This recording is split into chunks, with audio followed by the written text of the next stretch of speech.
Dr. Aguila has published, two of his publications are entitled Mexican U.S. Immigration Policy Prior to the Great Depression, which was published in the prestigious Journal of Diplomatic History. In 2011, he contributed a book chapter to an edited volume entitled Migrants, Immigration, and Modern North America, Cross-Border Lives, Labor Markets, and Politics. So with his training during graduate school, his teaching, and his research, we thought that Dr. Aguila could help us understand this complex and long-running dynamics of immigration politics in the United States. And with that, I'm going to ask you to please welcome Jaime Aguila.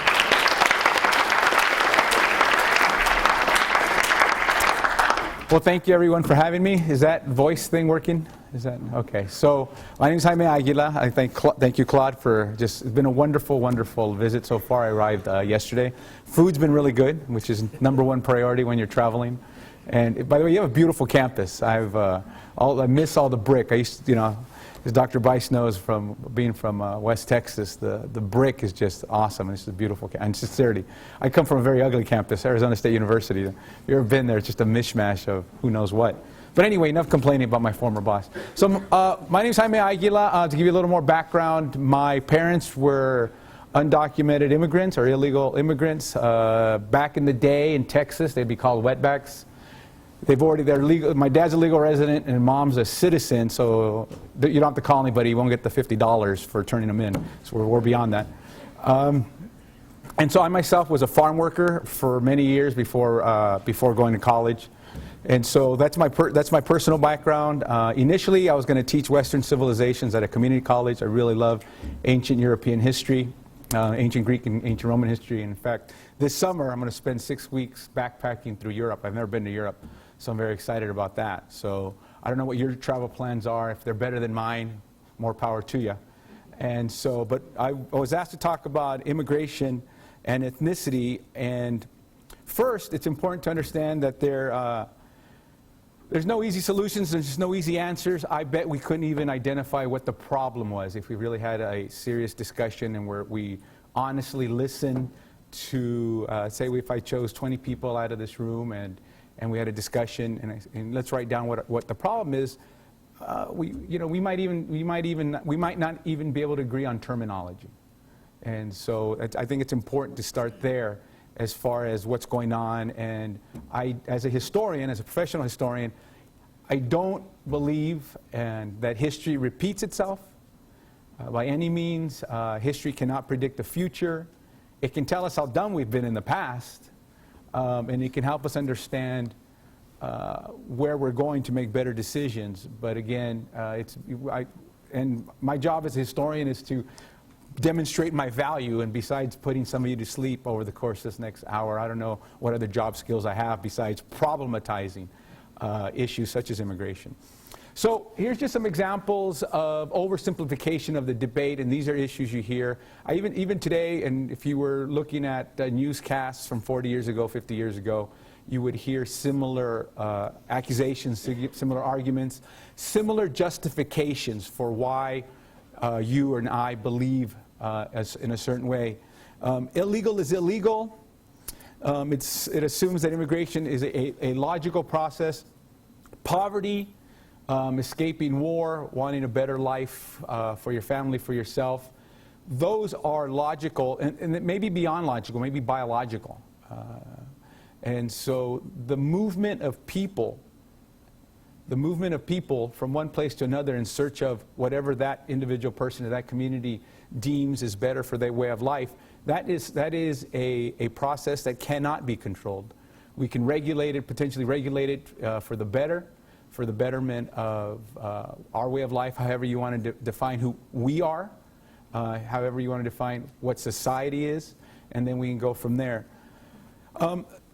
Why can't they get in line like everyone else? Well, there is no line. There is no line. There are some people who applied for a green card or a legal immigration or applied for a green card 20 years ago, and they still have another 5 or 6 years to wait. So there really is no line. There are a lot of exceptions.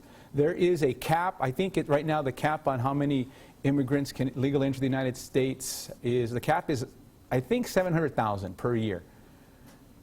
However, there are so many exceptions, it would not be unheard of in any given year for there to be over 1 million immigrants to enter the United States legally. So even though there's a cap, even that we can't agree on. And it's the immigration law, there is a hard cap on how many people can enter the country legally as permanent residents. And the number's there, 700,000, but it's far beyond 700,000. And I'm a history teacher, so if you want the statistical assessment for that, you need to find someone better than I. And yes, some immigrant laborers do take some jobs that Americans want or have. Those are really low-paying jobs. Those are jobs that you need to think that, well, if this particular job, you don't need to know how to speak English, you don't need health insurance because this position doesn't qualify as health insurance. Why do I want that job? Since we have this great public education system in this country. And I'm not defending illegal immigration, I'm not defending immigration in general. Now, given I have a profession where I don't have to worry about an immigrant taking my job, so maybe I have this privileged elite status where, well, it's not my job that's going to go. But when I was picking grapes in Fresno, California with my grandparents when I was 13 or 14 years old, I don't remember anyone standing at the end of the row of grapes we were picking that particular day complaining that we were taking their jobs. So it becomes, and those jobs are still available, so any of you want some summer work, be happy to recommend, give you a letter of recommendation. But we do need to regulate the border, and we do need to understand who's here. We do need to protect the social welfare conditions of American labor. There is no doubt about it. There's no doubt about it. At the end of this diatribe of mine, I would argue that we really need to identify the problems, specifically agree on terminology, agree on what the problem is in order to better regulate the border, create a better U.S. society that does protect its workers, that does protect its citizens, that does protect the people who live and work here. Without a doubt, without a doubt. Immigrants take jobs Americans don't want. I hear that a lot with my liberal colleagues, liberal friends. And it does assume that some Americans are too lazy to work. But many Americans can afford to work, believe it or not. There's just different situations. I think maybe here in this part of the country, in the Midwest, this part of Nebraska, you have a better sense of that than, say, somebody in Phoenix, Arizona, where I live, somebody in Los Angeles, or somebody in, say, Chicago, Illinois. Now, there was a study done about 5 years ago on what the most employable person in the United States was. Who was the most employable person in the United States? It was statistical analysis, a study by people smarter than me. And the most employable person at the tail end of the Great Recession was an undocumented male in between the ages of 19 and 25. That was the most employable person in the country. I'm going to give you a specific example in a moment. The least employable person. Now, this category might fit into some degrees here, so it's not my study. Don't kill the messenger. The least employable person in the United States at the end of the Great Recession was a single mom with a master's degree in education or the humanities in her late 20s. That was the least identifiable, that was the least employable person in the United States economy. Now let's think about that. Why would somebody who is undocumented, a male, and very bad English skills, maybe illiterate even in Spanish, more than likely he's of Mexican origin. Because there's something called, some demographers call the desperation factor. The desperation factor. How desperate are you to take any job? Any job. And the study actually had a lot of specific examples. And one of them was in Phoenix, Arizona. They found this young man who was about 24 years old, working for an alarm, a car alarm installer company where he would install alarms in cars. He's working for the company. He was working for that company illegally. But that's not where they found him. This person would drive around Phoenix. I don't know if any of you have been in Phoenix, but we have this great freeway system, mostly because it's a newer city. But he would drive around Phoenix looking for work, and then he would see someone broken down, and he would stop and help them. And the first couple times he did it, they offered him money. He said, no, no, no, thank you. I'm just happy to do it. And then he just started accepting the money. And he, for about 6 months, was making a living just driving around helping people who were broken down on the side of the road. And finally, he helped the owner of this alarm company, who hired him. He had excellent skills, and he hired him as an example of the most employable person in the country. Now, who would have thought of that? Right? He was just driving around looking for work and then started helping people. Now, is my educated woman in her late 20s, single mom, is she lazy? No. Far be it. But she has limited opportunity because she is a single mom. And they found another person in Phoenix, Arizona. And she had her degree. She's a very good student, very intelligent, very well organized, desperate as well. And she had job offers on the East Coast. But her mom lived in Phoenix, and her mom provided her with child care and helped her financially. She lived in a separate home from her mother. So she couldn't take one of those jobs in the East Coast because of her status. Now, obviously, there's a missing father or a husband needs to take responsibility. This particular case study didn't go into where the father was. So there's an example of somebody who's very employable, somebody who's not employable, yet there's a difference in education, so there's some stereotypes there. And again, so what is the problem? Are there too many people? Are there too many Mexicans? Okay, I said it, you can say it. Some of you are thinking it, that's all right. So, I mean, what's going on, right? And so if we're going to create this labor market that benefits all of you, right, we really have to be able to take into consideration this young man who, just from working, right? He wasn't eligible for any welfare service, by the way, and I'll talk about that a little bit later. There's a 1995 Welfare Reform Act that undocumented immigrants, if you cannot show legal status in this country, you are not eligible for any type of federal welfare assistance. And then that same law allowed state and local government to pass laws making it even more difficult for someone here in town to receive local government assistance. The only thing everyone's eligible for, regardless, is emergency health care in a county hospital. Right now, you might have to wait there, and they might give you a Band-Aid for your broken leg or something, and that's all you go. But they'll see you and then kick you out once you have the Band-Aid. But that's a whole different issue. And I truly believe it's okay to be angry and afraid. You should be angry. You should be afraid.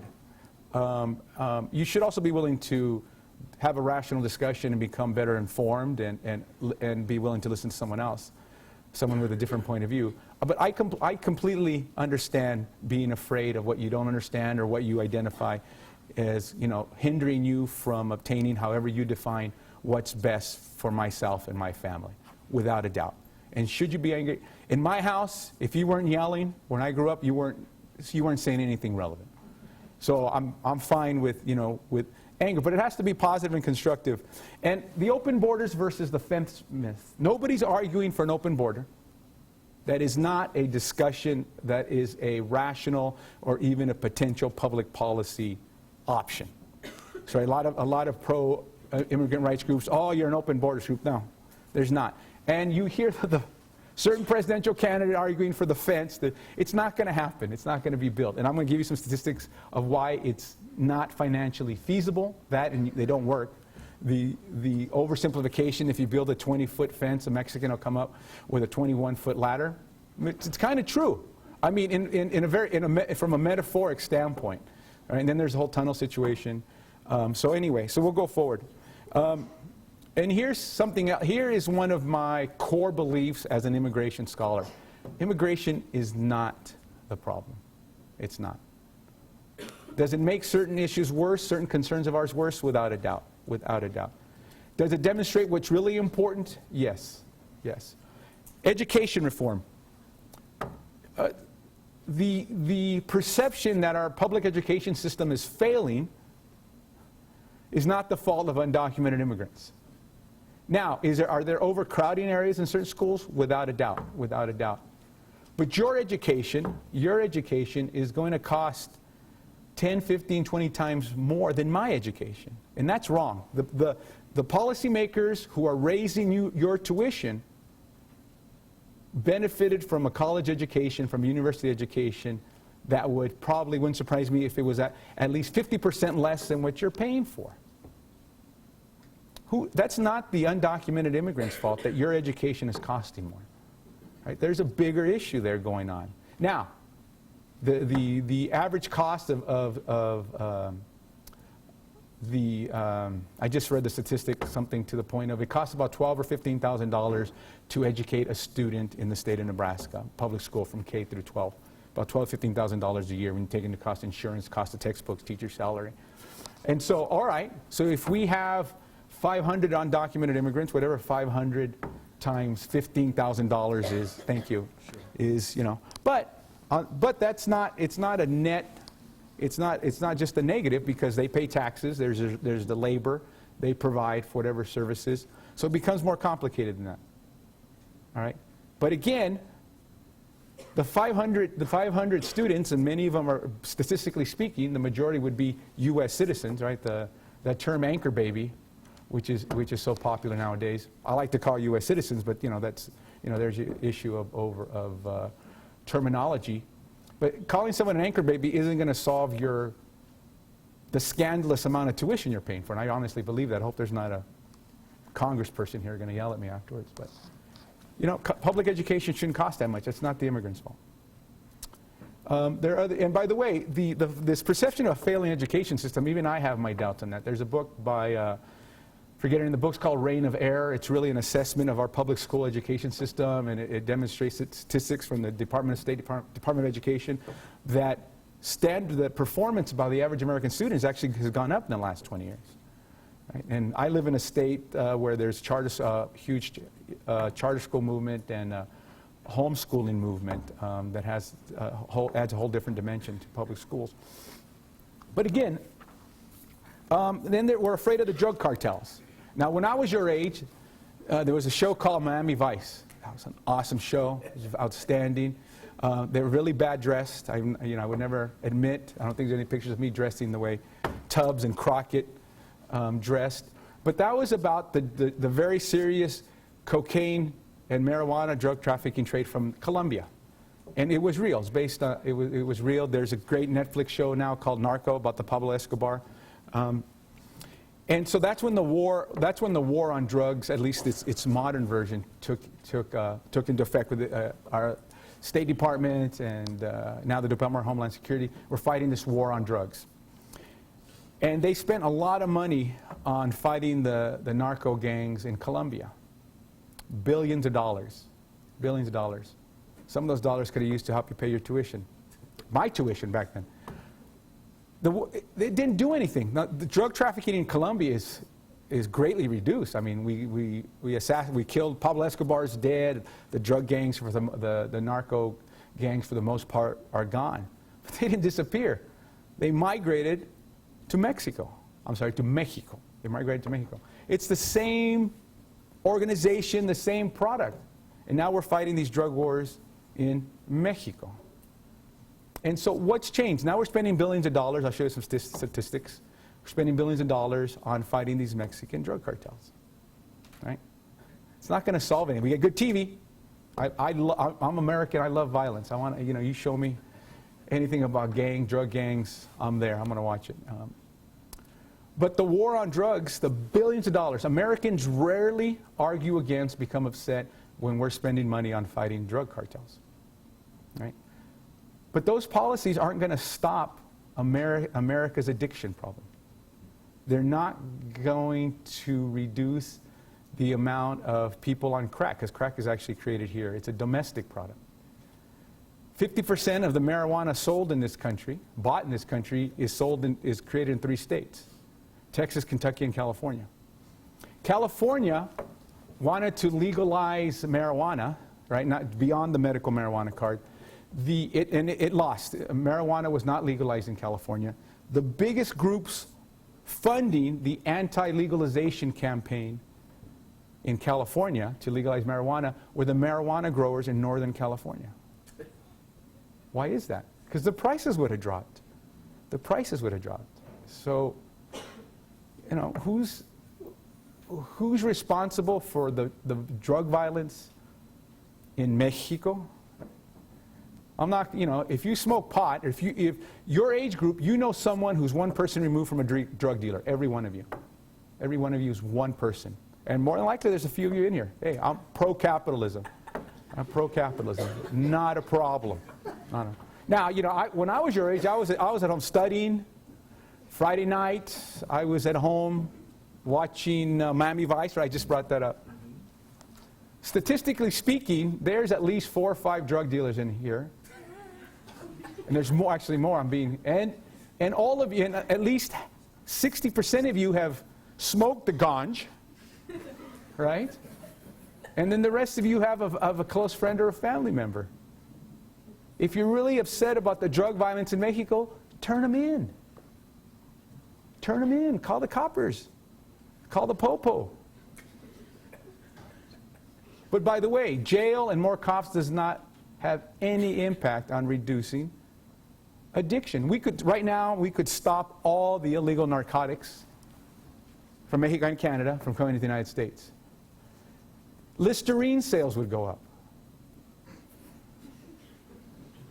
We have a bigger problem with addiction of prescription drugs, right?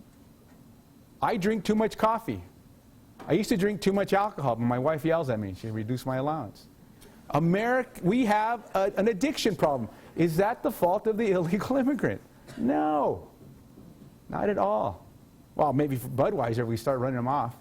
Budweiser. By the way, Mexicans drink Budweiser, Bud Light. Corona we make for y'all on spring break, right? Let's just be honest here, right? My grandfather would have never had a Corona. He would have had a Pabst, which I don't even know if they make it anymore. But anyway, okay. So, again, do you want to help the undocumented immigration problem? Is it a problem? If it is, let's identify the problem. Let's have an open discussion about the problem if you really want to reduce it, all right? There are much better ways. Here are jobs that can never go away. This is what will reduce our addiction problem. Too much pot, too much crack, whatever else the kids are doing these days. I don't watch enough TV, so I'm not up to date on everything. Meth. How about some meth? Okay. How about some social workers? How about a nurse in every elementary school? How about after-school programs in every public school? How about paid internships for all majors, regardless of your major, at the University of Nebraska, where you could go and give back to your community? Those programs do not cost a lot of money. And they cost a lot less than the $1.1 billion in a program called the Merida Initiative that we're giving to the nation of Mexico to fight the drug cartels. And don't get me going on how much we spend on the wars in the Middle East. All right. So again, I'm with you. Let's stop the undocumented immigration problem. Let's stop the drug traffickers. Our nation's economic system is based on meeting consumer demand. That invisible hand by the economist Adam Smith that is the most oversighted, misinterpreted, right? Basically, we need less government regulation to allow the government or an economy to grow. And that's a very bad interpretation by a very bad historian. But if you reduce consumer demand, if you quit sending money to Mexico, they won't have any money to buy weapons or whatever else they use, right? Or go back to the California, Texas, Kentucky issue. Buy local. Don't buy your pot from a Mexican guy. Buy it from a local guy. A Mexican American, not a Mexican. Or a white American. I don't want to put any of you non-Mexicans out of work. So here's this border initiative. Between 2005 and 2010, $3.7 billion to build a virtual fence. $3.7 billion. And I've actually sat in policy briefs with some of these software companies. And one of the first ones in 2006, 2007, one of the techies finally admitted that they didn't take into account wind, these virtual cameras. They didn't take into account it moving because of wind and then sand blowing by. So they were going to make this virtual fence where it would recognize movement, and it would move the movement of a person versus an animal, but only if it wasn't blowing, and only if there wasn't wind and there wasn't any sand blowing. They didn't figure that out till after they spent. Now it says here, if you look at what's added, 3.5 billion. There's 0.2 billion unaccounted for when they did their the government accounting office did their final report. So that money, who knows where that is? Right? Well, I can guess, but. And here's the MEDI initiative. I said 1.5 billion dollars, right? And to fight the war on drugs. Right? All right. So there's just a background to the drug issue, and then again, what is the problem? Let's identify and let's work on it. So the Hispanic population, 2014, 55 million, 64% are Mexican. By the way, the majority of that 64% are here legally, right? And so now there's a big chunk of undocumented, illegal, alien, whatever you want, whatever the terminology is, whatever doesn't offend you. But you know what I'm saying. And so there are about 120 million Mexicans in Mexico, right? 10% of them live in the United States. So there's about 10 million. 10 million people live in the United States who were born in Mexico. 6 million, probably about between 4 and 6 million are here illegally. And we'll talk more about what that means. What does it mean to be illegal from a public policy standpoint? The Puerto Rican population, 9.5%, we'll deal with that in a second. And then Cubans and El Salvadorians, 3.7% each. Of the 55 million, 35% are foreign-born. Foreign-born doesn't mean illegal, right? Foreign-born doesn't mean illegal. But the illegal immigration population or the undocumented population would fit within that foreign-born. And then 67.8 speak English very well, very well. And there's and you've all seen the census category or the community service surveys. So, and that's just some background. I'm gonna skip. I'll come back. Well, it's just really quick. So today, let's see here. Today, 25% of all Hispanics, however you want to define that, speak English. 36 are bilingual, and 38 are Spanish, primarily Spanish-only speakers. Why can't they learn English? My father, who came when he was 17 years old, speaks very badly, speaks very bad English, speaks beautiful Spanish. And people ask, well, why didn't your dad bother to learn English? Because he's working all the time. I mean, he works. I mean, what do you want? You want somebody to pay their taxes, or you want somebody, who's borrowing some money so you can take English classes? It'd be nice if you could do both. My mother arrived when she was 18 months old to the United States, and she's bilingual, fully can read and write in both languages. So there's a demographic issue there, right? If you arrive when you're 12 or younger, you're very quickly going to have an English accent you can speak English with no accent. And then the older you become, you learn English. And he cusses at the TV, though. He can cuss at the TV when we're watching the Cowboys. Right, so I mean, in English and Spanish. And if you're a Cowboy fan, you need to pick up 3 or 4 more languages to cuss at the TV, because there's no hope for us anytime soon. So what's important to understand is English. Everyone wants to learn how to speak English. The whole world is taking English classes to learn English, right? In 300 CE, everyone wanted to read and write in Latin. In 1800 CE, everyone wanted to read and write in French, because those are the languages of business. English is the language. Now, you may speak to someone and they don't respond to you in English. Doesn't mean they don't speak English. They just don't feel the need to speak it at that time. And yes, when you hear 2 Spanish-speaking people speaking Spanish and you're walking by, we are speaking about you and we're saying very bad things. Just gonna... All right, we just had the meeting, the Nebraska meeting. They said, you might as well admit it. That's what they think. Right? I hope you take my sarcasm there. Here's the Nebraska population, the Hispanic population. 174,000 Hispanics in Nebraska. 39% are foreign-born. So 61% are native-born Hispanics. And 79% are Hispanic origin, or Mexican origin, 21 non-Mexican origin. And that's pretty logical, 79% overwhelming. The Mexican origin population, Mexican immigrants, and like myself, the son of Mexican immigrants, the Mexican-born population. We're about 60% of the overall Hispanic population. And then, so and imagine this is growing. If I showed you the 2000, it was a much smaller population, and it's growing. And however, but as a side note, 20 years ago, the Mexican Mexican-American woman in her 20s was probably going to have, during her childbearing age, whatever years those are, I'm saying that very carefully, was probably going to have somewhere between 3 and 5 children. And where the average, 20 years ago, the average white, for lack of a better term, woman of childbearing age is probably going to have no more than 3, somewhere between 1.5 and 3 children. Today, single or Mexican women and Mexican-American women living in the United States are going to have less than 2 children over the course of their lifetime, over the course of their childbearing age. And that shows you a maturity of the Mexican origin population in the United States. They're now, in terms of childbearing statistics, they're mainstream. And that's bad for all of you, not bad for me, right? My Social Security, in about 20 years, I'm going to start collecting Social Security, and you're going to pay for it just as I'm paying for my parents' generation, right?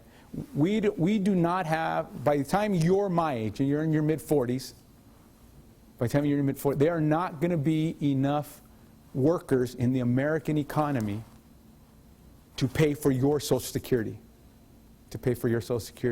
So which means your benefits are going to be, you're going to be older before you can secure your benefits, a lot older than I was, and your benefits are going to be smaller because the American workforce is getting older, and we just don't have enough workers. Now, it's like, wow, that's not fair. Look at Dr. Aguila. He says, well, my benefits aren't as good as my parents' benefits. And my parents were eligible to be retired when they were 63. I'm not going to be able to retire and collect Social Security until I think I'm 72. Right? And I'm not going to have anywhere near the medical protection that my mom and dad have. Right? And remember, they're legal now, so they can complain like everyone else. Right? And so we need more workers. So what is the problem? Right? And there are many problems. It's a complex problem. I am not arguing for an open border. But if it's your welfare, your standard of living, and we all want a better standard of living, right, then we have to identify what the problem is so that you can, well, whether you receive your Social Security or not, let's be frank, I don't care. I'm going to be dead. Right? I mean, so, no, but honestly, so if we need to make good decisions for your benefit as well. I got kids, so I guess I should be worried about them, right, as well, but with their Social Security. And so the American workforce is getting older. The native-born American workforce is much older. So we do need immigrant labor. Obviously, the solution would be to regularize the status, come up with a solution. And that's where we're headed. But if you listen to the immigration debates, you're not hearing those types of issues, right? The wall, you can put people to work on the wall, but more than likely, if there's a President Trump, he's going to hire undocumented workers also. Just like he did in his failed golf resort in Hawaii, he shipped in undocumented Mexican workers in Hawaii. And that's not the first time he was caught doing that. So, and by the way, I'm not voting for Hillary Clinton either. So this isn't a Democrat-Republican thing on my end. I'm upset with all of them. So let me just give you a little demographic data. Compare the 3 biggest identifiable groups that make up the Hispanic population. Cubans, Puerto Ricans, and Mexicans. Cubans, because of the Cold War, because of Fidel Castro, because of our fear of communism, and believe it or not, when I was your age, we feared communism like you supposedly fear terrorism today. Right? We were at the tail end of the wars coming to an end. There's going to be a nuclear disaster. And we probably thought about it as often as you do. Every now and then, or when some old guy in a classroom brought it up, and then, I should be afraid. Since 1970, Cubans have been one of the 10 largest immigrant origin groups in the United States. 2013, there are more than 1.1 million Cuban immigrants. Cuban immigrants is really the wrong term. because of the Cuban Adjustment Act, and the first one's 1966, because of their Cold War status, Cubans are not necessarily immigrants, but they're refugees. They're eligible for, so a Mexican crosses the river, works for 6 months, then gets fired and deported. Right, which isn't uncommon. Maybe, hey, that's, you know, should have quit while the getting was good. If someone from Cuba, from the Cuban mainland, steps foot on American soil, they are automatically granted some type of amnesty or refugee status. They cannot be deported based on the Cuban Adjustment Act. They are eligible, a Cuban citizen who steps foot on U.S. soil, him and the Mexican can both cross somewhere through the Sonoran Desert at the same time holding hands. Right? And maybe the Mexican will go first. The Cuban comes right behind them. The Mexican will immediately begin deportation hearings or be deported. The Cuban will immediately be taken somewhere where he or she can begin filling out paperwork for all the social welfare programs for the regularization of their status, and apply for their green card. It's automatic. It's automatic. It's a holdover from the Cold War, from Castro outliving I don't know how many presidents. I think he's still alive. But actually, I think him and Elvis are partying somewhere.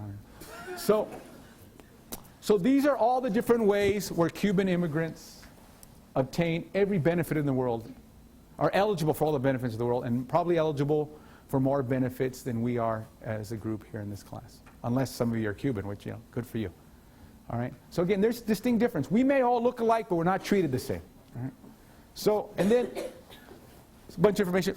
All Puerto Ricans are U.S. citizens, with the exception of maybe 2,000 or 3,000 Puerto Ricans who are born in Europe and they claim their European citizenship, or Thailand, or wherever. 99% of Puerto Ricans were born in Puerto Rico, most of them in New York City, and then there's a growing population in Los Angeles. They're U.S. citizens, right? Regardless of their language abilities, regardless of whatever. Puerto Rico is the poorest location within the United States. Right? It's a protectorate. Puerto Ricans can vote for the president, but they don't have any congressional representation. It's they're a protectorate, but it is the poorest spot in the United States. Right? And then Mexican immigrants, and as much complaining as Mexicans make about how they're treated in this whole immigration issue, the exploitation, I would argue, and I have a huge student loan debt, so I'm an expert in these issues. Since 1917, U.S. immigration policy has been created and implemented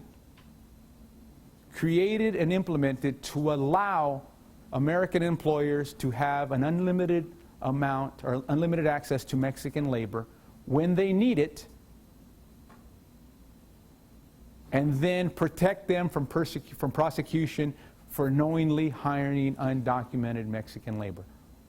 American immigration policies have been crafted since 1917. The 1917 Immigration Act was the first law specifically aimed to regulate the Mexican-U.S. border, to regulate Mexican immigration into the United States. In March of 1917, it goes into effect. It increases the head tax from, I think, from $5 to $8. So you had to pay $8 every time you crossed the border, which is a lot of money back then. Right? A lot of money. I don't know how much pot it would buy, but I'm sure it was a lot. And then you had to pass a literacy test. You had to be able to read in your language, and it's, you know, like 7 or 8 words. All right? The Border Patrol agent in the border probably would have, you know, in Spanish, can you read this? If you can't read it, you have to go back. The literacy rate in Mexico in 1910, 1920 was probably maybe 20-25% could read and write. So 1917 Immigration Act was the first real barrier to stopping undocumented illegal immigration, although the concept of illegal undocumented as we understand it today does not apply then. It was a completely different concept. So that was March 1917. What happens April 1917? April 1917, what happens? None of you? None of you? I am old. 1917? There's a quiz on here. There's scholarship money at the end of the class. You have to pass the test. We enter World War I. So a month after the no, I'm just kidding about the scholarship money. A month after the 1917 Immigration Act goes into effect, there's a draft, and we send Black Jack Pershing and George Patton to Europe to save the world from King, was it Wilhelm II, I guess. So over 250,000 men are drafted, and so there's a big loophole. There's a big labor shortage. The Secretary of Labor, under the 1917 Immigration Act, had the authority to, forget the word, to, I'm going to do this and help me think, to exempt, there you go, to exempt Mexican labor, Mexican immigrants from the 1917 Immigration Act. So essentially, the Secretary of Labor had the power to open the door, and here we go. World War I was over in 1919. The exemption, the Mexican exemption for the 1917 Immigration Act lasted until 1919. Now even I can count 1917, you know, I can even count to 4 because I have 5 fingers. So, and most of the servicemen were back by 1919, toward the tail end of that. But the exemption lasted until 1921. And then there's two new immigration laws, 1921, 1924 Immigration Acts, which create a numerical quota per each country could only send in so many immigrants, legal immigrants, into the United States. The Western Hemisphere was exempted from the 1921 and 1924 Immigration Act. By the way, 24 Immigration Act was in play until 1965. The Western Hemisphere was exempted. So Canada and Mexico became the 2 largest immigrant sending nations to the United States. Now, and again, and there were accusations, in the 1920s Immigration Acts were passed because Eastern Europeans were a threat to American society. They were a threat to our Northern European Anglo-Saxon way of life. And they had to be stopped. Too many Catholics, too many Greek Orthodox, too many Russian Orthodox, Catholics, Poles, Serbians. And so we passed this law. And so, well, wait a minute. So were Mexicans not a threat to American society just like the Greeks were? Right? Not the ancient Greeks, right? Not Alexander the Great. Of course they were. Of course they were. Or they were thought of in the same light, maybe even worse. But employers need their labor. Employers need their labor.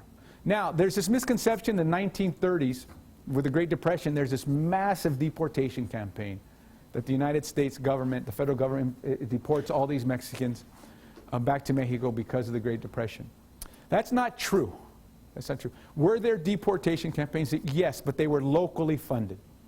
Local government, let's just say, highly encouraged Mexicans to go back to Mexico. And by the way, many of them went on their own because Mexico wasn't inherently connected to the global economy like the United States was, like Great Britain was. The underdeveloped world, of which Mexico is one, was not as negatively impacted by the Great Depression as was the United States, when supposedly 1 out of 4 American workers were out of work, and you had the Okie-Arkie migration across the Midwest into California, American Southwest. So there was about 300,000 Mexicans working in the United States, or living in the United States, who went back to Mexico. But there wasn't a United States federal deportation campaign. That didn't happen. The Mexican government actually was very aggressive about helping its nationals come back. So, but then 1942, World War II, a drought, there's another war. We need Mexican labor again. There's this temporary worker program. And the Mexican government did not want to go in, did not want to sign this, what's called the Bracero Agreement. They were opposed to it for many of the same reasons we complain about today. But anyway, so the Bracero program, 1942 to 1965, right? Mexican temporary labor coming in here. And then illegal immigration, again, however you want to define that, you know what I mean, also began to increase. So there were over 1.5 million Mexicans coming to the United States between 1960 and 65 annually because there was a labor demand. And by the way, that was a period of tremendous economic growth. There wasn't a high unemployment rate from 55 to 65. There weren't enough workers. There weren't enough workers. Everybody had a job, right? The GI Forum, and then many people were going to college as a result of the GI Bill, the Korean, because service to World War II, the Korean War, and then Vietnam. So we have, and then, okay, so I'm not going to bore you. So, but by the way, this discussion of amnesty, in 1929, there's an amnesty program for European immigrants. There was a there was a large number, maybe about 3,000 per year. There's about 3,000 illegal European immigrants. And again, it's not the same as it is today. They didn't check in, however, whatever the laws were, and there was a massive amnesty program in 1929 for European immigrants who were in the country, who didn't check in, didn't have the proper paperwork. So when I hear complaints about amnesty today, and I'm not in favor of however that is, just granting people automatic regularization of status. By the way, no one's arguing that. There's definitely a process of paying fees, having to wait, having to demonstrate that you're not a danger to society, whatever, that you're not going to be a public charge. But there have been amnesty programs in the 1920s that favored Europeans. In the mid-'80s, there was the Ronald Reagan one. And by the way, to give you an anecdote, when I was working in the Mexico City archive in the late 90s, no, in the 2001, man, I'm really old. In 2001, I found a document where the United States Department of State sent a very nasty memo to the Secretaría de Gobernación, the equivalent, the Mexican Secretary of State, asking the Mexican government to recall the Italian ambassador to Mexico.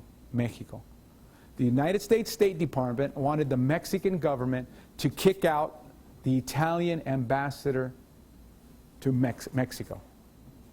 Well, Dr. Aguila, who cares? The Italian ambassador to Mexico was creating fake visas for Italian immigrants who were kicked out, who weren't allowed to enter through Ellis Island. These Italian immigrants, they would come down to Mexico City, they would pay a bribe to the Italian ambassador to Mexico. He would give them false papers, a visa, and a fake passport so they could enter the United States.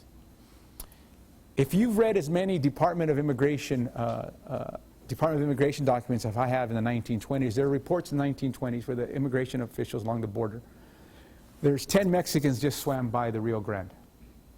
There was 3 Chinamen, to use their words, and we arrested 3 Chinamen. There was a Mexican who had a barrel. We arrested him. What was in that barrel? That Mexican, what was in that barrel as he was swimming across the river in 1925, 26? What was in that barrel? It was prohibition, with liquor. It was bourbon, right, during prohibition. So they didn't have a problem with the 3, 10, 15 Mexicans who swam across. The Chinamen, quote unquote, and then the Mexican with the liquor. And it was the liquor that was the problem, right? And so again, at the very start of the Border Patrol, as we know it begins in 1924, they're focused on enforcing prohibition, Eastern European illegal immigration, Chinese immigration. By the way, Chinese immigration becomes illegal from 1882 to 1952. It's the Chinese Exclusion Act. So anyway, so there's a inherent dependence on Mexican labor. We got, how long are we going till? Another 10 minutes. Another 10 minutes? Then we'll do some questions. Questions, okay. And so, but Mexicans are more likely to arrive, you're more likely, if you have an undocumented immigrant, he or she's more likely to be Mexican than not. All right, now why is that? Well, there's history, the history between the two countries, employer demand. Mexican immigrants have always been discouraged from pursuing citizenship. In the 1920s, it was very difficult for a Mexican who was in the United States legally, and again, that's a whole different definition than it is now, but they were almost forbidden from applying for citizenship. I mean, it was the equivalent of a young black man or black woman in the late 1950s trying to register to vote in the South. I mean, it was that stringent. They just were not allowed to pursue citizenship. And then again, immigration policy. And without a doubt, Mexican immigrants have a lower English proficiency rate than other immigrant groups and a lower level of education attainment, no doubt about it. Illegal immigration has dropped considerably. It's dropped considerably because of the recession. And I would argue, and I think I could prove it statistically with statistics, and however you want to do statistics, because of the economy. As much money as the Obama administration has spent on expanding deportations, expanding our deportation infrastructure, it's really been the Depression. Now, the average the educational attainment of Mexican society has grown tremendously. There are now European technology companies coming to Mexico to recruit Mexican software engineers. and taken over there. There are not enough software engineers being produced here in this country for jobs here in the United States. And so now a lot of these international, multinational companies are going to Mexico. By the way, there's not enough nurses in this country. I think Nebraska is probably one of the regions that suffers the most from lack of adequate doctors and nurses, right? And so that's why we have, in California, the majority of nurses are from the Philippines. And there's an insufficient amount of dental hygienists. My last 3 dental hygienists have been Russian. And I asked the dentist, I said, hey doc, I don't want to be a xenophobe, but get 3 Russians. And I like them all, they keep leaving. So they find better jobs, they find better paying jobs. There's a shortage of dental hygienists. And so again, there are jobs here, but American students, American employees aren't pursuing areas where there's jobs. Right? And rural America, and maybe I'm preaching to the choir, right, has a hard time keeping professionals here, and there's a demand for them, but there's other places that pay more, I guess. So the undocumented population peaked prior to the Great Recession, prior to 2006, 2007, and then it started dropping and continues to drop. Mexican society is now older. Right? Mexican society, I think, is the average age is about 26 or 27, and that's very old. That's the average. 20 years ago, it was probably 24. And when I was your age, it was probably 19 or 20. And that's important because that's an average population, where the majority of the population have 30, 40 more years of work to contribute to taxes, Social Security, things like that. And that's a problem here. I think we're at 28, 29 years old here in this country. That's not good. Don't start having kids. I'm not saying that. Just saying, or too many. I mean, we'll do whatever you want. But we need younger workers. We need people, we need more 18, 19, 20-year-olds here in this country than we have. We don't have enough 18, 19, 20-year-olds. Can you believe it? So, now we don't need 2-year-olds. We need 18, 19, 20-year-olds. Here's some information, the Cato Institute, about that demonstrates that in Arizona was at the center of the immigration debate. Many immigration policies were tested out in Arizona to see if they would work, and they would be tried out at the federal level. The most famous is Arizona SB 1070. The Cato Institute, as well as the Pew Hispanic Center and then the Migration Policy Institute, all demonstrated that violent crime went down between 2001 through 2008, right before the Great Recession. That statistically speaking, as immigration grows in a region, it grows because there's employment opportunities, and the crime rate drops. Can anyone guess what the most dangerous large city on the border is? Can anyone tell me what they think is the most dangerous border city to live in? Anyone want to guess the most dangerous border city? Anyone? Yes, sir. El Paso. Okay. Anyone else? Well, Juarez on the other side. Yes. Now, Juarez, without a doubt. Although, pobre Juarez. I mean, Juarez, when I first met Dr. Weiss, was just a wonderful place. Juarez is very dangerous, right? We're going to stick with American cities. But yeah, Juarez is up there. El Paso, and I think everybody probably wouldn't argue against El Paso. It's actually Detroit, Michigan. Detroit, Michigan, based on violent crime, property crime, is the dangerous city. El Paso is actually one of the top 10 safest large cities in the country. San Diego is in the top 10. The safest big city in the country is Honolulu, but who's going to, I don't believe it. I want them to send me over there so I can find out. Now, I'm not saying crime doesn't happen in El Paso. Without a doubt it does. But not to the levels of Detroit, Michigan. Can anyone tell me or want to guess why Detroit, Michigan would be the most dangerous city in the country? Large city? What's that? Because they're broke. They're broke. They're poor. There's nothing to do but to commit crime. Well, now that Calvin Johnson's gone, they can't even play for the Lions. I don't know what Stafford's going to do. But yes, crime is driven by poverty. Detroit is an extremely dangerous city. So, and then I think of RoboCop, the original RoboCop, not that stupid remake, right? It took place in Detroit. And so, yes, El Paso is actually one of the safer cities in the country. believe it or not. And San Diego is one of the top 10 safest. Dallas just became, it's on their 9 or 10, even though it's not a border city. But San Diego, El Paso, very safe places to live, right? Because and they're also not areas where there's high economic, they're very solid, have very solid economic environments, very stable. But they're not an expanding market either for products, right? The product goes beyond into the interior. And then the second to last bullet point, U.S.-born men have an institutionalization rate 10 times higher than foreign-born men. So between the ages of 18 and 32, your institution, the chances of ending up in jail at some point, 4.2%, versus the immigrant, 0.42%, 42%.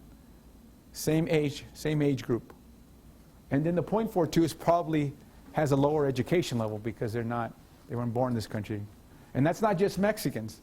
Now, why is that? Because they're not coming here to commit crimes. They're coming here to work. They're coming here to work. Right? And then, you know, and I'm a U.S.-born man, and I got a good lawyer, so I don't fall into that category. So I'll stop here. I'll stop here. And this whole English only. So Arizona, state of Arizona is an English only state. Now, I don't know what that means, because if you don't speak English, and you know, if I'm a store owner and I believe in English only, am I not going to take the dollar from the person who doesn't speak English? You know, I was raised, I don't know about your generation, I was raised that money talks. That's just my thing. But this whole money, this whole political capital spent on this English only movement, no one wants to speak English more than an immigrant, without a doubt. No one wants to be legal more than an undocumented immigrant. Your pay scale goes up when you're legal.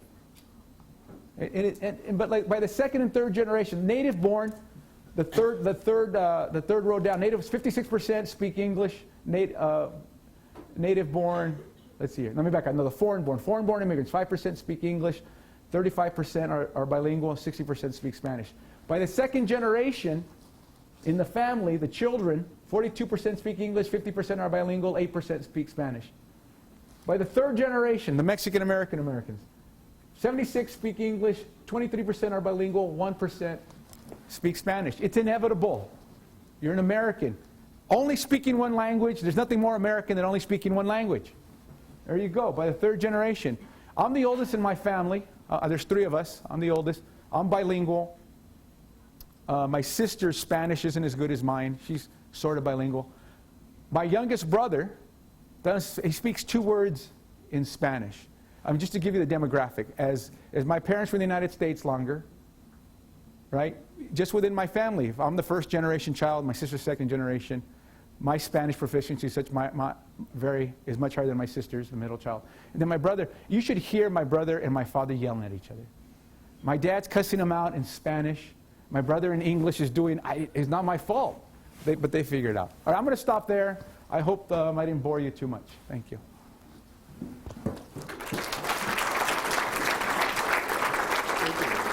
I'd like to take a few minutes and have you guys ask Dr. Aguila some questions based on what he said, thoughts that came to mind, or things that he said that you'd like some clarification on. Yes? Considering the Hispanic vote, do you think in this election people are going to be that pronounced? Are the Hispanics going to make a difference? Is that the question?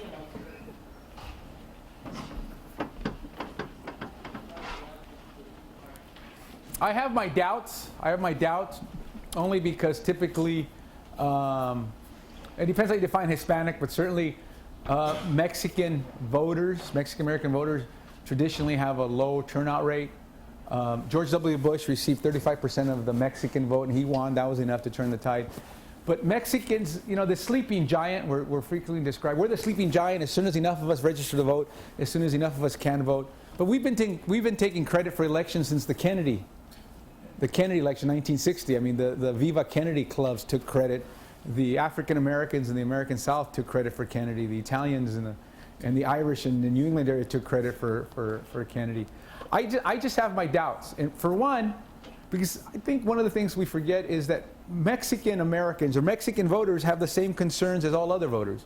I mean, we don't want to get deported. I mean, most of you don't have to worry about that. But, you know, we want better schools. We want better jobs. And of the three candidates, I myself have who I'm going to vote for. But I'm not impressed by any of the three candidates as much as I was when I was, you know, much younger. So, but back to your question, I have my doubts that they'll have a statistical impact where after the election, Mexicans or Hispanics can say, well, we were the deciding factor. Whether it's Florida or California, where the heavy Latino populations exist. I kind of have my doubts. So you don't think the turnout I think the turnout will be larger only because there's more from 4 years ago, more voters. I think there'll be more voters, but whether they'll be focused on a particular candidate, I kind of have my doubts, whether they'll be the deciding factor. But there will be more Hispanic voters in this election than the previous one. One question that I had, Dr. Aguila, is you laid out some substance in terms of different elements of factual elements of immigration and immigration policy. So what explains the fact that the political narrative about immigration doesn't talk about any of the stuff that you highlighted this evening? Well, given that, you know, I've spent 20 years doing that. I mean, I've been studying this for 20 years, so I have certain advantages. I obviously have a personal stake in it, professional stake. They're complicated. I mentioned this earlier to someone who interviewed me earlier. These are complicated issues, and they are hard to understand. And I certainly don't blame the average person who sees what seems like a logical solution or a logical problem. Well, that makes sense. Because we do that with a lot of different issues, not just immigration issues, whether it's education, whether it's how to improve, make more effective border controls or drug trafficking or whatever the issue is. I think it's just human nature to say, well, that makes sense, I'm going to go with that. And now with the internet, and as a 40-something complaining about young people and blaming at the internet, just like my parents complain about the TV,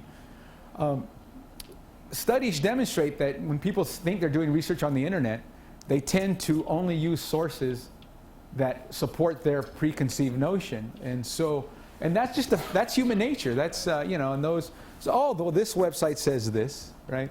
And I have a doctorate, so I went through, and Dr. Bice, you know better than I, because you're a new professor, the methodology training we go through, which is essential for us to produce good research, whether it's in your field, my field, what's in your field.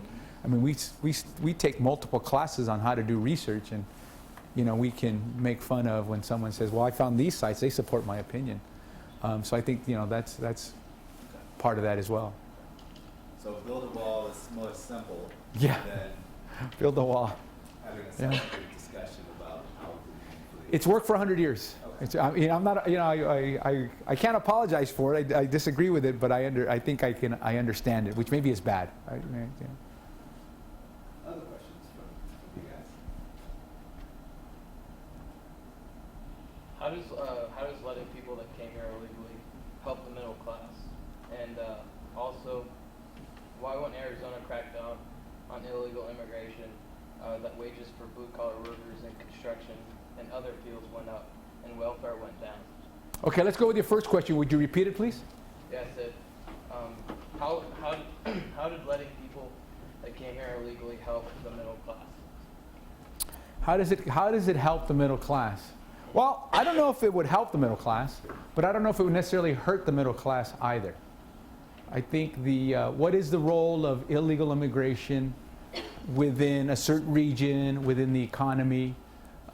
So, for example, the construction industry in Arizona before the Great Recession, there weren't enough construction workers in the state of Arizona prior to 2007. There was just, if you were in construction, whether you were a plumber, a roofer, a lot of companies, they could not pay enough money. The salaries were incredibly high, and they were not enough people to build houses. So what happens? There's a demand for houses. There's a growing demand for houses, but there's not enough houses being built. So what do? Right? Those were good paying jobs if you were a plumber, if you were the owner of a roofing company. if you are the owner of a company that laid out foundations, or you're making a lot of money.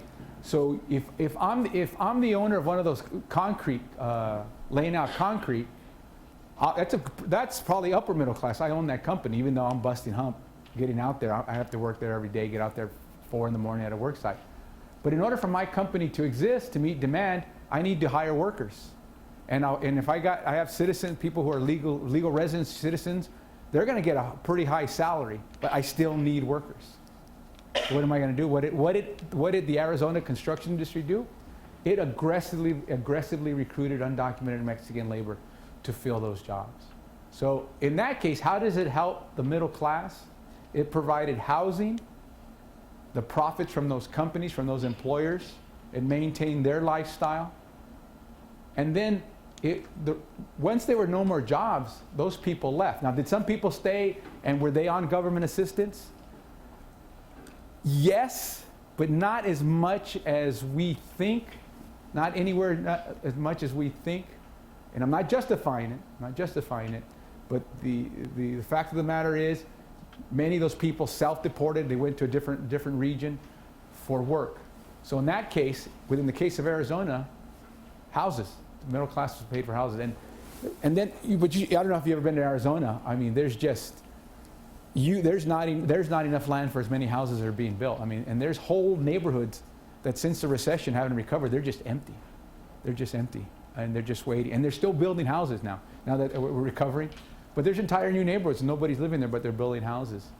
But prior to the recession in 2007, 2008, they were building houses and they were paying at a high clip. By the way, and I'll give you another specific one, and you can look this up.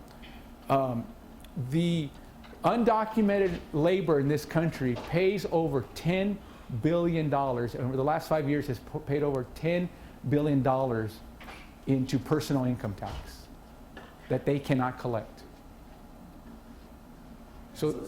And Social Security is a whole nother monster. So undocumented labor pays personal income tax like we all do, pays into the Social Security, and that's money that they cannot collect back. So they're partly paying for my Social Security because I'm part of the middle class in that regard. In the billions, $10 billion over the last 5 years into the Internal Revenue Service and into Social Security. That's money that they'll never collect. And that money, the Social Security, the Social Security Department, or however it is, trust fund, counts on undocumented immigrants paying into it, knowing that they won't collect it so that they can maintain their bottom line. Well, yeah, they're okay with that, though. That's minuscule in comparison to the money that they're making and they're taking back. To who's making, the undocumented immigrant? Yeah. They come here and work concrete and construction, and then they go back, and then they live like kings. Like, they don't care about the little money that they're paying in taxes here. Have you ever been to Mexico to see where they live, how they live? Well, I guess Guatemalans, I guess it's not. Well, have you been to Guatemala to see how they live? I'm just asking. I talk to them on the side, so I talk to them pretty regularly. And they tell you they live like kings. What does that mean, they live like kings? Do they have big houses? They're not starving. I mean. Well, I'm not starving. And I don't know. I mean, is that living like kings not? I just want to know. It was a metaphor. You're taking it out of context. Well, but what does live like kings mean? That they're, I don't know, they're just not, I don't know how to say it, they're able to support their family, they're able to have like spending money, like living comfortably, I guess you would say. No, I'm not disagreeing with you. I think we both agree there's a problem, right? But if I'm a policymaker, if I work for the Department of Homeland Security, if I'm a lawyer, if I'm a Guatemalan diplomat, and we're trying to come up with a problem, and someone comes to me as your people are living like kings, well, I need something a little better. And I complaining about. I agree with you. But we need to come up with more specific assessments of this situation. And I've traveled through Latin America, and it's your definition of living like kings and mine are a little different. And feeding your family, and You know, I can give you some information, where you could do research rather quickly. It's very verifiable, very objective information to help you make your argument stronger. Which is my job as an educator. Do they take? Oh, no doubt about it. The Mexican immigrant labor sends back probably $14 billion a year to the Mexican economy. A year, $14 billion. In the 1920s, obviously, it was between 3 and 6 million. No doubt about it, $14 billion. Now, so that's to your point, right? They send that money back. Because of the North American Free Trade Agreement, a healthy Mexican economy is absolutely essential for a healthy United States economy, as it is for a healthy Canadian economy. We are in bed with one of the three countries or three economies. We need Mexicans to buy American products. We buy Mexican products. And the biggest Ford assembly truck is in Sinaloa, Mexico, which is 2 states south of Arizona. So they go back, but they're also very likely in Mexico buying American products and Canadian products. That helps, the North American free trade economy. Now, I'm a critic of the NAFTA, the current free trade policy, which is the basis for our economic policy. Which, by the way, both political parties don't disagree with. We have very little choice in terms of economic policy in this presidential campaign. Candidate Trump, candidate Sanders, candidate Clinton. They don't have very much difference in terms of our economic policy, our economic relationships with Canada and Mexico. So it's not going to change after this next election. But we need to address those issues as well in order to come up with a solution which I think you would be in support of or would prefer, right? And what was your second question? I'm sorry, I've gone on and on. Well, you basically you hit both of those questions. Okay. And then, all right. Why do other countries get to have borders and their laws are respected, but ours don't? And if you went down to Mexico and your wife had a kid, they won't let you be a citizen and get health care and welfare. If you would absolutely receive health care, absolutely, you would absolutely have health care. You would be sent to you'd probably be sent to a better. My wife's 5'10" and blonde, by the way, so she's not Mexican Indian. She looks like everyone else.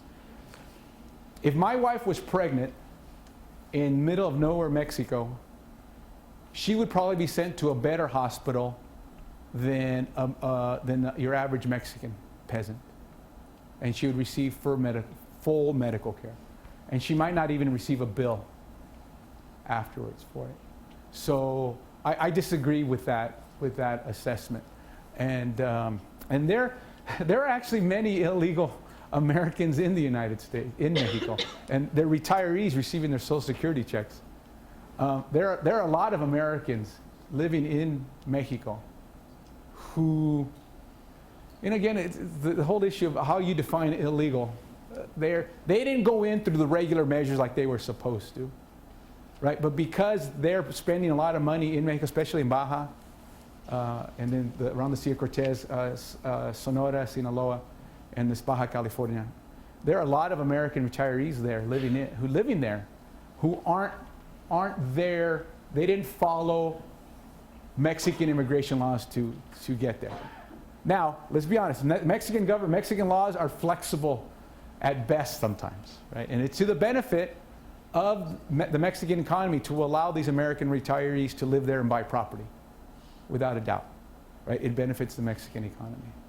So there are illegal Americans living in Mexico. There always have been. Former presidential candidate Mitt Romney's grandfather, who was a polygamist and was going to be arrested, fled to Mexico illegally and lived there. And I think, if I'm not mistaken, Mitt Romney's father was born in Mexico and then he moved to the United States. So there's a long history of American citizens living in Mexico and not checking in when they're supposed to. Is it anywhere near the numbers of the reverse process? No, without a doubt. And but we also need to make employers accountable for hiring them, and I think we can agree on that. I completely agree with you on that. And I'm not disagreeing with you. I think we both would want the same solution. I think if there was an undocumented immigrant here, he or she would want the same solution. How can we regularize this? And how can we tax them? The undocumented immigrant population, man, that may be the only sector of the American economy who would gladly pay taxes and pay taxes and pay taxes and pay taxes. We got to figure out how we can get them to pay more taxes, right? And then fix this status, right? So, yeah. One more question, and then we'll close, wrap it up. Yes? What do you think is the best way to go about addressing the dreamers for the better? The dreamers for the better. Depending how you define dreamers, right? We'll go with the DACA students. Well, they're Americans, right? They're Americans. They were, you know, whether they're not the anchor babies. Anchor babies are actually citizens. So these are, what is it? They were, what's the age? They were brought here 15 years or younger. Mm-hmm. They were right whether is it 15 is the cutoff, and now they're college age or older. They're right now younger than, they can't be 30. The group that falls under the DACA, they can't be 30 yet. The sensible, cost-effective measure. Let's talk money. Forget immigration policy laws are never based on humanity, and nor do I believe they should be, because history says that those don't work. We don't do the right thing, right? But money talks. I don't know how many of you saw the Godfather, but according to the Godfather, we are not communists. So money talks. So it would be the most cost-effective solution is to regularize their status, right? Don't give them a green card. Don't make them a citizen, right? Let them work and live here in this country. Let them buy insurance. Make sure they pay taxes. They have to pay fees and fines, right? Let them go to college, and then after they're 20, once they obtain a bachelor's degree or they're in the armed services. They're in the armed services and they are discharged or they make a career out of it. At that point, then they should be allowed the opportunity to pursue legal residency or citizenship after they prove that. There is no more trackable person as far as the government knowing exactly what they're doing, is background checks, all of that, than those DACA students. Right? They're not hiding. They're out in the open. And I think that would be what's best for the economy. They would pay fees, they would pay fines, they would either go into the military or they would go to college, community college, become a nurse, one of those things. And then once they've established that, 22, 23, 24, however old they are, and they're not going to become a public charge, they're not criminals. They're not criminals now, but they're contributing to our society. At that point, they should pursue. Now that's a very conservative response. Some of the dreamer groups have a much more liberal, progressive view. But if we're talking what's going to get through Congress, from a public policy standpoint, you have to give something to the other side. And so, if I was a consultant for a congressperson or a lobbyist, that's what I would argue. That would be my plan. Make them go through all these hoops, and once they've completed every one, then you give them their path to citizenship or residency. And if they don't, if they're going to agree, they have to sign a paper saying, if I don't meet these requirements, I'm going back to wherever I've supposedly come from. There's incentive not to mess around. And you can, well, that's not fair. You just said they're Americans. I did.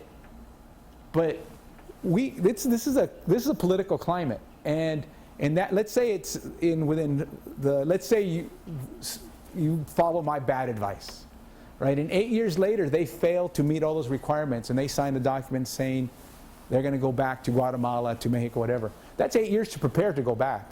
You're no longer that child that has only lived here in this country.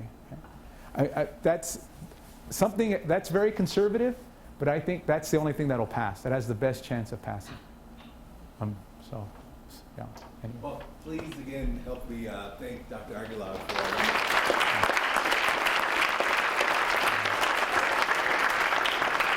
And hopefully you signed them. One of the sign-in sheets, I know Dr. Mike had one, and I've got a couple out on the table. So if you're students and you want me to let your professors that were here, please sign it, give me the professor's name and the department so I can have that information.